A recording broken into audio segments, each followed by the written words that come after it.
പറയണം 100 ദിവസം കഴിയുമ്പോൾ ഞാനും നിങ്ങൾ എന്തോ ചെയ്യണോ? ഞാൻ പറയട്ടെ, ഇഷ്ടമുള്ള ആൾക്കാരുടെ ഇഷ്ടമുള്ളത് എങ്ങനെയാ കാണുന്നതെന്ന് ഞങ്ങൾക്കൊരു ബോധ്യമുണ്ട്. അതായിക്കോട്ടെന്ന് മിഥുൻ ഇവിടെ ചേട്ടൻ എല്ലാവർക്കും അങ്ങനെയായിരുന്നു. അഞ്ജൂസിന് റിനീഷ ഇഷ്ടമാണ് എന്നുള്ളത് അഞ്ജൂസ് കണ്ടതും സമൂഹത്തെ ബോധ്യപ്പെടുത്തി ജീവിക്കണമെന്ന് ഞാൻ പറഞ്ഞില്ല. എനിക്ക് ആരുടെ അടുത്ത് പറയേണ്ട കാര്യമില്ല. എനിക്കറിയാം, ഞാൻ ശ്രീചേട്ടന് മുമ്പ് പറഞ്ഞിട്ടുള്ള വാക്കുണ്ട്. ഇവിടെ ഒരാളെയും നമ്മൾ അയാൾ ഒരു കൺസേൺ കാണിക്കേണ്ട ഒരു കാര്യവും ഇല്ല. യഥാർത്ഥത്തിൽ ഒരു കാര്യം കാണിക്കേണ്ട കാര്യമില്ല. അയാൾ ഏത് വീക്കിൽ ഔട്ടായി പോലും നമുക്കൊന്നുമില്ല. എല്ലാവരും നമ്മുടെ മത്സരാർത്ഥികളാണ്, എതിരാളികളാണ്. കാണിക്കേണ്ട കാര്യമില്ല. എനിക്ക് പറ്റിയൊരു അബദ്ധം എന്ന് വേണമെങ്കിൽ പറയാം. ഒരു അബദ്ധം, അതിനപ്പുറത്തേക്കൊന്നുമില്ല. ഞാൻ അവളോട് സംസാരിച്ചു. കാരണം അവളും അനുവിനെയും ഞാൻ ഇവിടെ കണ്ടിട്ടുള്ളതിൽ ഒരു നല്ല 2 കണ്ടസ്റ്റന്റ് ആയിട്ടാണ് ഞാൻ കണ്ടേക്കുന്നത്. മറ്റുള്ളവരുമായി താരതമ്യം ചെയ്യുമ്പോൾ എന്നെ സംബന്ധിച്ച് ടോപ്പ് 5 വരുന്ന കരുതി. ടോപ്പ് 5 പറഞ്ഞിരുന്നു. എന്നോട് പറഞ്ഞിരുന്നു. ഞാൻ പറഞ്ഞുതരാം.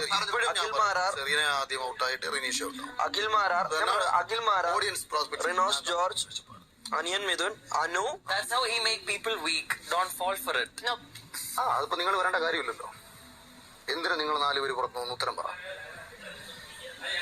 ഈ ഷോയും ഇവരും ഗംഭീരമാണെങ്കിൽ എന്തിനു നിങ്ങൾ പുറത്തു? Why you are not included in that?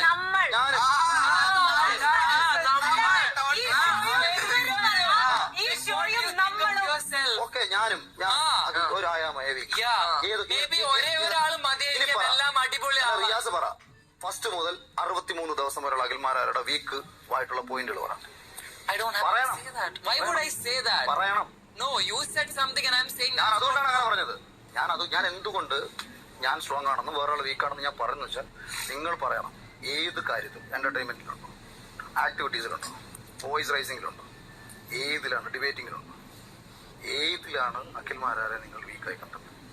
നിങ്ങളുടെ കാഴ്ചപ്പാടിൽ, പുറത്തുള്ള ഒരു ഓഡിയൻസിന്റെ കാഴ്ചപ്പാട്, നിലപാടുകൾ മാറ്റി.